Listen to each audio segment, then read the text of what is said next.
जय हिंद दोस्तों, welcome to my YouTube channel the mission Lakshya. आज का जो हमारा टॉपिक है दोस्तों वो है व्हाट इज़ मेमोरी। मेमोरी क्या होती है और मेमोरी कितने प्रकार की होती है, how many types of memory. अगर मैं मेमोरी की बात करूं, मेमोरी क्या होती है, तो computer has a storage area referred to as a memory, यानी कंप्यूटर के पास अपनी एक स्टोरेज एरिया होती है जहां पे वो डेटा को स्टोर करता है। I mean memory can receive and deliver data to instructed to do so. मतलब मेमोरी डेटा को या तो डिलीवर कर सकती है यानी भेज सकती है, या फिर कहीं से आए हुए डेटा को स्टोर कर सकती है जैसा यूजर इंस्ट्रक्टर उसको करने को कहता है। अगर मेमोरी के टाइप्स की बात करूं दोस्तों, तो there are two types of memory. First is primary memory and second is secondary memory. Prime मतलब मेमोरी दो प्रकार की होती है, प्राइमरी मेमोरी और सेकेंडरी मेमोरी। प्राइमरी मेमोरी को दूसरे नाम इंटरनल मेमोरी या फिर मेन मेमोरी भी कहते हैं। इंटरनल मेमोरी इसलिए कहते हैं दोस्तों क्योंकि ये हमारे सिस्टम के साथ इनबिल्ट रहता है, यानी उसी से जुड़ा होता है, जिसको निकाला नहीं जा सकता है। और मेन मेमोरी भी प्राइमरी मेमोरी को कहते हैं। सेकेंडरी मेमोरी की बात करूं दोस्तों, तो सेकेंडरी मेमोरी को एज ए एक्सटर्नल मेमोरी यानी एक बाह्य मेमोरी भी कहते हैं। ऐसा मतलब मेमोरी जिसको हम लोग निकाल सकें, या फिर ऑक्सिलरी मेमोरी यानी सहायक मेमोरी भी कहते हैं, क्योंकि प्राइमरी मेमोरी का डेटा स्टोर करने की कैपेसिटी बहुत ज़्यादा नहीं होती है। उसकी जगह पे हम लोग एक दूसरी मेमोरी लगाते हैं जिसको हम लोग ऑक्सिलरी मेमोरी या सेकेंडरी मेमोरी कहते हैं। प्राइमरी मेमोरी दोस्तों दो प्रकार की होती है, या मेन में कह सकते हैं कि मेन मेमोरी दो प्रकार की होती है, रोम और रैम। रोम की बात करूं दोस्तों तो ये होती है read only memory.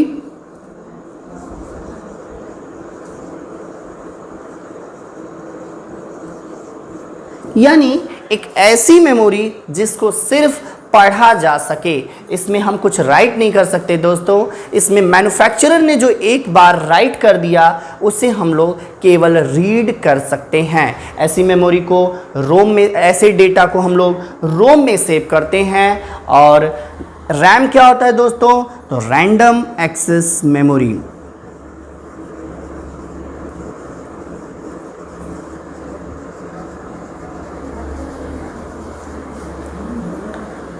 Random access memory कहने का मतलब दोस्तों, यानी जो भी डेटा आपने भेजा है अगर उसको हम लोग प्ले करेंगे, उसको चलाने का काम अगर करना चाहेंगे तो बिना वो रैम के पॉसिबल नहीं हो सकता है। यानी बिना रैम के कोई भी डेटा या कोई भी आपका डॉक्यूमेंट या फिर कोई भी, जैसे आप वीडियो चला रहे हो, ऑडियो चला रहे हो, जब तक वो उसमें रैम नहीं होगा तब तक वो प्ले नहीं हो सकता है। रोम जो होता है दोस्तों वो वोलाटाइल होता है। सॉरी, यहीं कट दीजिए, थोड़ा सा यहाँ इरेज करिए भैया, थोड़ा सा कट। दोस्तों जो रोम होता है वो नॉन वोलाटाइल होता है, जबकि रैम वोलाटाइल होता है।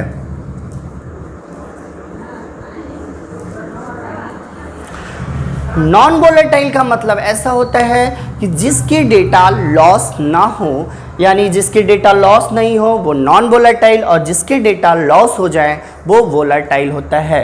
नॉन वोलेटाइल और वोलेटाइल में कैसे रैम वोलेटाइल होता है और जो रोम होता है वो नॉन वोलेटाइल होता है, इस पर डिस्कस करते हैं। दोस्तों जब हम लोगों ने देखा होगा कि जब हम कीबोर्ड में या कोई चीज़ टाइप करते हैं या फिर आप फ़ोन में ही कुछ टाइप करते हैं, अचानक से आपका बैटरी लो कर जाए, बैटरी डेड कर जाए, तो आपका डेटा लॉस हो जाता है। यानी जब तक हम बिजली सप्लाई ऑन रखते हैं तब तक डेटा रैम पर स्टोर रहता है, और जो ही बिजली का सप्लाई बंद हो जाता है रैम से डेटा लॉस कर जाता है। अगर डेटा लॉस कर जाए तो वो वोलाटाइल होता है। वोलाटाइल का मतलब जो डेटा लॉस कर जाए, और नॉन वोलाटाइल का मतलब ऐसा जो डेटा लॉस ना हो। इसके लिए बिजली रहे या ना रहे इससे कोई फर्क नहीं पड़ने वाला होता है। तो आप लोग अभी लोग प्रतियोगी परीक्षाओं में तैयारी कर रहे होते हैं, तो एनटीपीसी में क्वेश्चन पूछा था कि रैम और रोम में कौन वोलाटाइल होता है। तो देखो दोस्तों, अब एक ट्रिक देता हूं कैसे आप जान पाएंगे कि एक नॉन वोलाटाइल है, दूसरा वोलाटाइल है। देखिए, रोम और रैम, इसमें देख रहे हैं कि रोम आर दोनों में मैच कर रहा है, एम दोनों में मैच कर रहा है। लेकिन अगर ओ को उलट दें तो भी ये ऐसे ही बनेगा, और ए के उल्टो तो आपको लग रहा है कि कुछ वी जैसा लग रहा है। इससे आप लोग आसानी से समझ सकते हैं जो रैम है वो वोलाटाइल है और जो रोम है वो नॉन वोलाटाइल है। रोम नॉन वोलाटाइल है, रैम वोलाटाइल है। इसलिए ये भी कह सकते हैं कि प्राइमरी मेमोरी नॉन वोलाटाइल और वोलाटाइल दोनों नेचर की होती है। दूसरी की बात करें दोस्तों, तो दूसरा होता है सेकेंडरी मेमोरी या एक्सिलरी मेमोरी, सहायक मेमोरी या एक्सटर्नल मेमोरी, जिसको निकाला जा सकता है।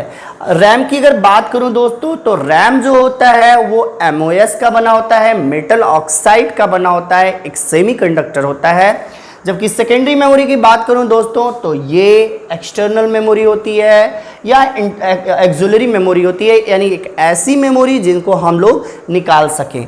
अब बात आती है कि भाई प्राइमरी मेमोरी है तो सेकेंडरी मेमोरी की क्या ज़रूरत पड़ी। तो प्राइमरी मेमोरी जो होती है दोस्तों, एक तो बहुत महंगी होती है, दूसरा ये सिस्टम के साथ आती है, तीसरी ये होती है दोस्तों कि इसमें उतना ज़्यादा डेटा स्टोर करने की कैपेसिटी नहीं रहती है। तब हमें किसी एक अन्य मेमोरी की ज़रूरत होती है, तो हम लोग इसको बैकअप के रूप में एक नई मेमोरी लाते हैं जिसको हम लोग सेकेंडरी मेमोरी कहते हैं। और सेकेंडरी मेमोरी एक तो कॉस्टली नहीं होता है, सस्ता होता है। कंपैरिजन करें प्राइमरी मेमोरी के तो सेकेंडरी मेमोरी सस्ती होती है और डेटा ज़्यादा से ज़्यादा इसमें स्टोर किया जा सकता है। और क्योंकि इसकी डेटा स्टोरेज कैपेसिटी होती है वो प्राइमरी मेमोरी से ज़्यादा होती है। सेकेंडरी मेमोरी की बात करें दोस्तों, तो हार्ड डिस्क हो सकता है, हार्ड डिस्क ड्राइव, यानी इसको हार्ड डिस्क ड्राइव बोलते हैं या कुछ लोग हार्ड डिस्क बोलते हैं इन शॉर्ट फॉर्म में। आपका पेन ड्राइव हो सकता है, और पुराने टाइम में जाएं तो हमारा CD हो सकता है, और CD मतलब 10 साल 12 साल पहले जाएं तो CD हो सकती है, DVD हो सकता है, और उससे भी पहले जाएं तो फ्लॉपी डिस्क, यानी एक ऐसा मेमोरी जिसमें हम लोग डेटा पर बहुत लंबे समय तक स्टोर कर सकते हैं और उसको हम लोग सिस्टम से निकाल सकते हैं। ऐसी मेमोरी को हम लोग सेकेंडरी मेमोरी कहते हैं। अब उसके एग्जाम्पल की बात करें तो हार्ड डिस्क ड्राइव, जिसमें हम लोग बहुत सारे डेटा को स्टोर कर सकते हैं। जैसे आप लोगों ने देखा होगा कि आपके शादी विवाह फंक्शंस में जो रिकॉर्डिंग की जाती है, जो डेटा को वो लोग रिकॉर्ड करते हैं, तो उसको हार्ड डिस्क ड्राइव में रखते हैं क्योंकि ये बहुत ज़्यादा डेटा को कैप्चर करता है। पेन ड्राइव आजकल लेटेस्ट में सबसे ज़्यादा यूजेस की जाने वाली जो पॉपुलर ड्राइव है या फिर मेमोरी कह सकते हैं, वो पेन ड्राइव है दोस्तों। उसके बाद सीडी क्या होती थी, इससे पहले जब डेटा को स्टोर करने की बात आती थी तो हम लोग सीडी में स्टोर करते थे। सीडी का मतलब होता है कॉम्पैक्ट डिस्क। डीवीडी, अगर सीडी से भी ज़्यादा डेटा को स्टोर करने की बात आती थी तो हम लोग डीवीडी में स्टोर करते थे। आपको पता ही होगा, सीडी की मूवी की बात करो तो जब मूवी आप लोग सीडी में देखा करते थे तो एक ही मूवी में दो प्लेट लग जाती थी, यानी वो पूरे फिल्म की डेटा को एक प्लेट में स्टोर नहीं कर पाता था, इसलिए दो प्लेट लगानी पड़ती थी। और डीवीडी को आपने देखा होगा कि एक ही डीवीडी प्लेयर में 3-3, 4-4 मूवीज़ भी स्टोर की जा सकती थी। इसका मतलब है कि जो सीडी की कैपेसिटी थी डेटा स्टोर करने की, वो डीवीडी से कम थी। डीवीडी का सीडी से बहुत ज़्यादा होता था डेटा स्टोर करने की कैपेसिटी, और उससे भी पहले आती थी फ्लॉपी डिस्क। समझ में आ गया होगा कि प्राइमरी मेमोरी क्या होती है। तो प्राइमरी मेमोरी जो मेमोरी कंप्यूटर के अंदर लगी होती है, सिस्टम के साथ आती है, उसको प्राइमरी मेमोरी कहते हैं। और इसी को इंटरनल भी मेमोरी कहते हैं, क्योंकि ये इसी के अंदर रहती है, जिसको निकाला नहीं जा सकता है। ये दो प्रकार की होती है, रोम होता है, रैम होता है। रोम जो होता है वो नॉन वोलेटाइल होता है, जिसका डेटा कभी भी लॉस नहीं कर सकता, जबकि रोम का डेटा, रैम का डेटा लॉस हो सकता है जब बिजली की सप्लाई ऑफ हो जाएगी। सेकेंडरी मेमोरी की बात करूं तो दोस्तों, सेकेंडरी मेमोरी हमारी एक्सटर्नल मेमोरी होती है, ऐसी मेमोरी जिसको हम लोग निकाल सकते हैं। ऑक्सिलरी मेमोरी होती है, क्योंकि ये प्राइमरी मेमोरी की सहायक मेमोरी होती है, इसलिए इसे ऑक्सिलरी मेमोरी कहते हैं। और ये कई प्रकार की हो सकती है, जैसे hard disk drive, pen drive, CD, DVD, और पहले के समय की बात करूं तो फ्लॉपी डिस्क। आई होप आपको वीडियो समझ में आया होगा। अगर आपको समझ में आता है तो लाइक करें, शेयर करें, कमेंट्स करें, क्योंकि आपके कमेंट्स ही हमको और अच्छे से वीडियो बनाने में बहुत ज़्यादा मोटिवेट करते हैं। अगर आपको लगता है तो कमेंट्स में ज़रूर लिखें आपको वीडियो कैसा लगा। अगर वीडियो पसंद आए तो अपने दोस्तों के साथ शेयर करें। जय हिंद।